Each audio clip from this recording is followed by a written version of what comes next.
Just a quickie today. Situation. After running my old Husky here through some rocky topsoil and nerfing my brand new chain, I had to borrow my neighbor's Echo CS590 here to finish the job.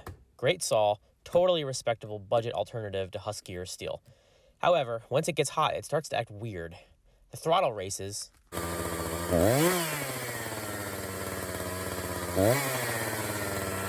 and it won't shut off. Unless you choke it to death. And it was bogging under throttle too. Apparently, my neighbor had these issues since it was a month old, but I guess he's not a complainer.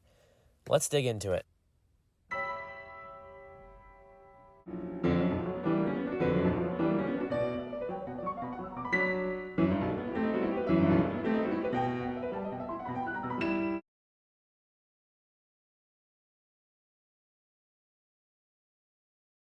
First, the racing throttle.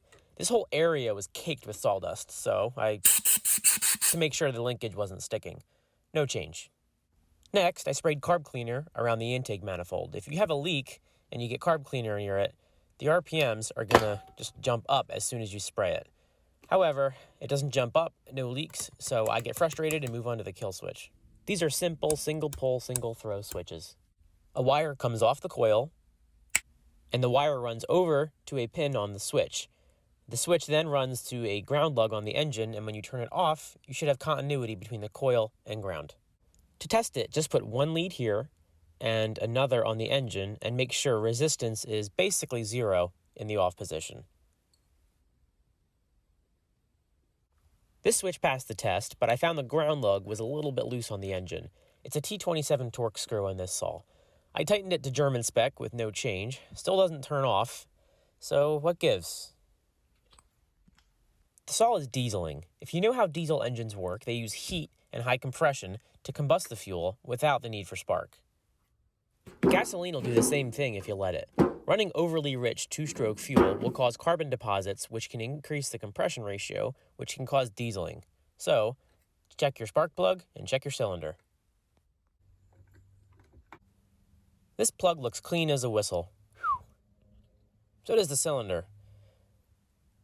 This True Fuel stuff that my neighbor uses is pretty good stuff, so I'm not really surprised. After some research, it appears certain Echoes had Walbro carbs that suffered from ethanol damaging the jets. It'll cause all of the problems I'm seeing here. I don't know how much ethanol was run through it before he switched to True Fuel, but let's swap the carburetor anyway.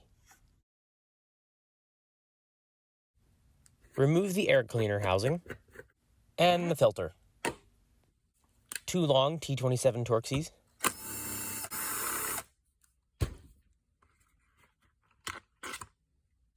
The choke lever slides out of its retainer, like so, and then you can disconnect it. This is the pulse line that runs the fuel pump diaphragm, and this is the fuel line. Lastly, you can disconnect the throttle linkage, and she's free. This is the genuine Echo replacement part here, A02100 yada yada yada. Supposedly these work much better. Even though it's genuine, always double check to make sure they're the same.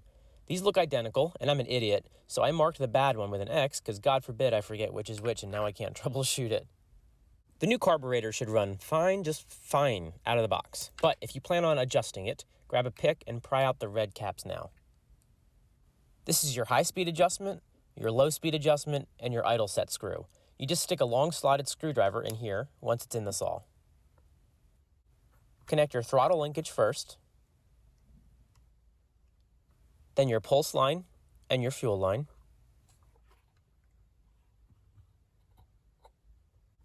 Then the choke arm.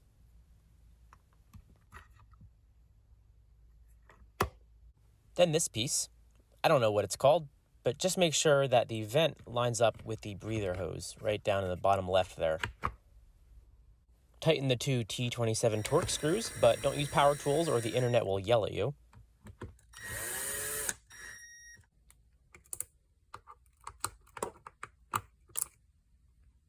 Reinstall the air filter. It's always a good opportunity to hit it with 100 pissers from the air compressor to clean it.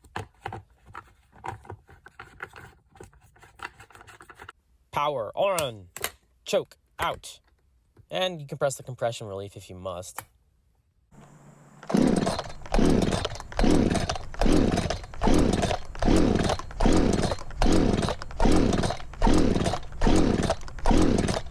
And it's flooded.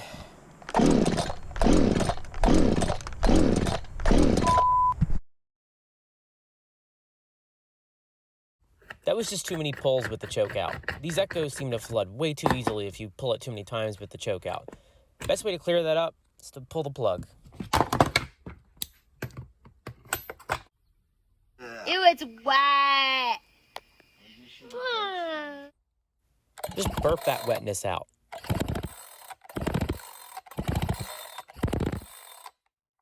Here's a little cheat for hard starting engines that have been sitting or had the cylinder walls washed with too much gas. Pour a few drops of two-stroke oil right into the spark plug hole. This will temporarily seal the rings and help boost compression, which makes it easier to start. You can also drain the gas and let the open tank and cylinder air out. Reinstall the spark plug into your nice oily cylinder.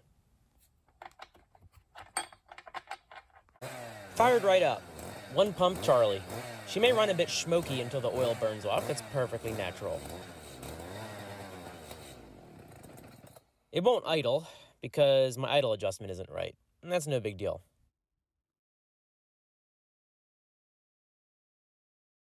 I was yelling at her in frustration, and I scared a little pee out of her. Let's get it warmed up by running it for a minute or two, and then we'll proceed with fine-tuning over here on the carburetor tuning ports. Just pulling off the choke lever so I can get a better shot for y'all. This is the idle set screw. See how it's not touching the throttle plate? I like to set it where it's just kissing the throttle bracket, plus another 3/4 to 1 full turn in. We're going to fine-tune it later, but you can't tune it if it won't idle. Now get the chain back on, gas her up, and warm it up for a few minutes. If you try to tune it while it's cold, it's going to be hella rich when it's warmed up. Starting with the low speed adjustment screw, this controls the air-fuel mixture at idle. Turn this screw in until you hear the engine start dying. Then turn it out slowly, counting the turns, and it should improve, and then eventually start running like crap again. Count those turns, divide by 2, and set it right in the middle.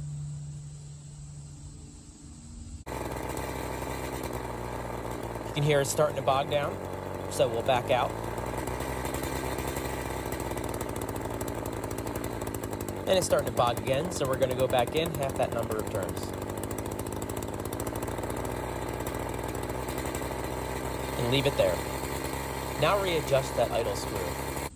Lastly, the high-speed idle. This determines how your engine runs at actual cutting speed. You should use some sort of tachometer for this. They make cheap ones just for the job that read off the spark plug wire. There's a link down below.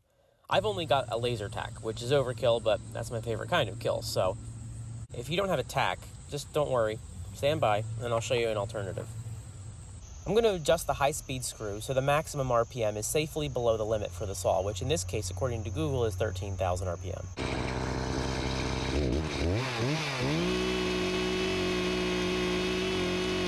That's a perfectly adequate RPM, but I want more power, baby. Turn the screw clockwise to increase the RPM.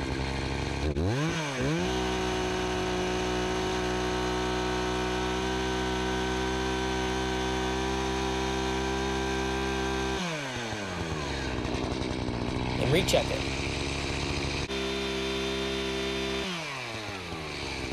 Right on target. If you don't have a tack, your best bet is to Google the factory default setting for the high-speed screw. Screw it in until it seats lightly, and then back it out that number of turns.